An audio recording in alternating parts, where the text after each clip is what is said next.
suốt có hai bề thân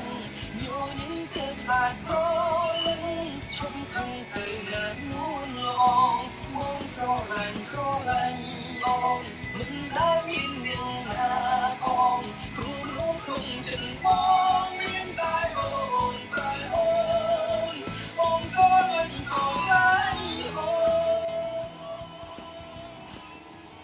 សួស្តីប្រិយមិត្តទាំងអស់គ្នាស្វាគមន៍មកកាន់ Mr. 855 ដែលខ្ញុំបានធ្វើការអត្ថាធិប្បាយទាក់ទងទៅនឹងព័ត៌មានជាតិក៏ដូចជាព័ត៌មានអន្តរជាតិផងដែរមកនៅពេលនេះផងដែរខ្ញុំក៏សូមលើកយកព័ត៌មានទាក់ទងទៅនឹងសង្គមមួយមកជម្រាបជូនប្រិយមិត្តទាំងអស់គ្នាព័ត៌មាននេះដែលចំណងជើងថាបង្ក្រាបការនាំចូលត្រីធ្វើប្រហុកមានសារធាតុគីមីពីវៀតណាមជិត3តោននៅខេត្តតាកែវដោយដែលអ្នកទាំងអស់គ្នាបានឃើញនៅក្នុងរូបនេះចាំទៅត្រីច្រើនមែនទែនរហូតដល់3តោនដែលនាំមកពីប្រទេសវៀតណាមមកទៅចាប់បាននៅតាកែវខេត្តតាកែវយើងព្រះរាជអាជ្ញារងអង្គសាលាដំបងខេត្តតាកែវលោកផាន់សុភ័ក្រនៅថ្ងៃទី28ខែតុលាឆ្នាំ2016នេះបានដឹកនាំមន្ត្រីកម្មកុងស៊ុលនិងកម្លាំងសមត្ថកិច្ចពាក់ព័ន្ធបានចុះបង្ក្រាបและចាប់យកសាច់ត្រីសម្រាប់ធ្វើប្រហុកនាំចូលពីប្រទេសវៀតណាម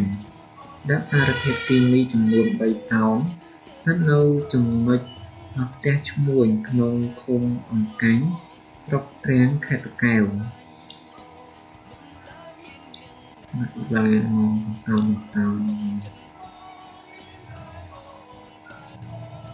ន្ត្រីកម្មកុងស៊ុលខេត្តតាកែវបានដឹងថា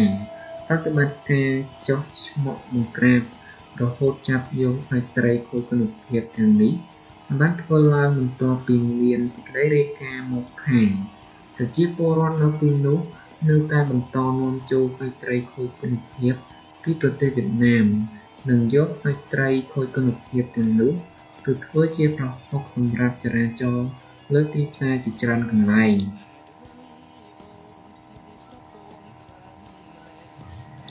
ជាមួយគ្នានេះកម្លាំងសមត្ថកិច្ចក៏បានឃាត់ខ្លួនជនសង្ស័យចំនួន3នាក់ផងដែរដែលជាឈ្មួញលួចនាំចូលត្រីខូចគុណភាពពីប្រទេសវៀតណាមត្រីធំដែរ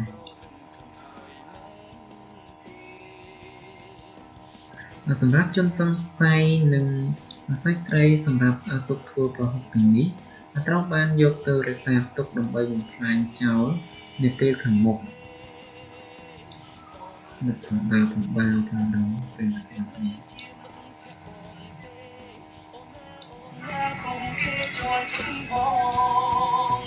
មើលអូនធ្វើមុខអីចឹងបាក់ជួបអស់ហើយពេលខឹងយោញឹមទេសាច់ក៏លឹងឈុំខឹងទៅណានួនឡងមកស្រឡាញ់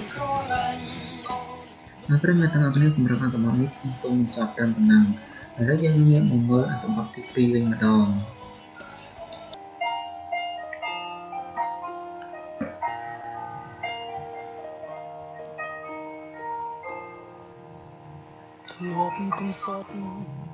ប្រិយមិត្តទាំងអស់គ្នាសម្រាប់អត្ថបទទី2នេះគឺទាក់ទិនទៅនឹងគ្រោះថ្នាក់ចរាចរណ៍នៅខេត្តស្វាយរៀងគ្រោះថ្នាក់ចរាចរណ៍នៅខេត្តស្វាយរៀងធ្វើឲ្យកម្មករជាច្រើនខ្ទេចធ្លាក់ពីរថយន្ត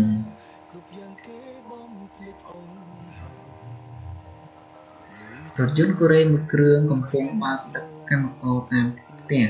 ដើម្បីទៅធ្វើការនៅរោងចក្រស្រាប់តែបុកជាមួយរថយន្តរបស់ជនជាតិថៃដែលមកតាំងពីពោនៅក្រុងស្វាយរៀងខេត្តស្វាយរៀងនាព្រឹកព្រលឹមថ្ងៃទី1ខែវិច្ឆិកាឆ្នាំ2016នេះបណ្ដាលឲ្យកម្មកររបួសជាង10នាក់សមត្ថកិច្ចមូលដ្ឋានបានឲ្យដឹងថាគ្រោះថ្នាក់ចរាចរណ៍នេះបានបណ្ដាលឲ្យរថយន្តដឹកកម្មករក្រឡាស់ហើយជះកម្មករ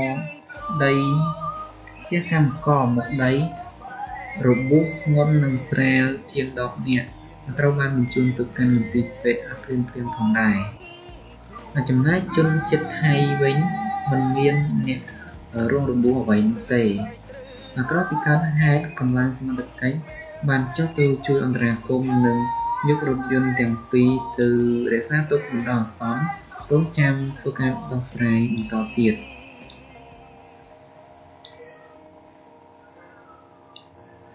បាទគឺគ្រោះថ្នាក់ចរាចរណ៍នេះគឺកើតឡើងនៅខេត្តស្វាយរៀងវិញគឺរថយន្តដឹកកម្មករជាមួយនឹងរថយន្តជំនិតថៃអ្នកគាត់មកធ្វើការតាមវិព័ន្ធនៅប្រទេសកម្ពុជាយើងគ្រប់យ៉ាងគេបំភ្លេចអង្គហើយលុយធ្វើឲ្យលោកខ្ញុំស្រឡាញ់ក្បត់ខ្ញុំពេលកន្លងអូននៅហើយបងគ្មានឡើយគ្រប់ចិត្តស្រីដូចអ្នកថ្មីគឺមានគ្រប់យ៉ាងអើយអូនលួចញញឹមនិយាយទៅគ្នាយំសឹកសួរជូនពមីស្មីប្រិយមិត្តទាំងអស់គ្នាសម្រាប់អត្ថបទទាំងពីរដែលខ្ញុំបានលើកយកមកចែកជូនបងប្អូនប្រិយមិត្តទាំងអស់គ្នាសម្រាប់នៅពេលនេះក៏ដល់ទីបញ្ចប់ផងដែរអរគុណប្រិយមិត្តទាំងអស់គ្នាសម្រាប់ការតាមដានជាមួយ Mr. ខ្មែរ នៅពេលនេះផងដែរខ្ញុំបានខំសូមអរគុណគ្រប់គ្នា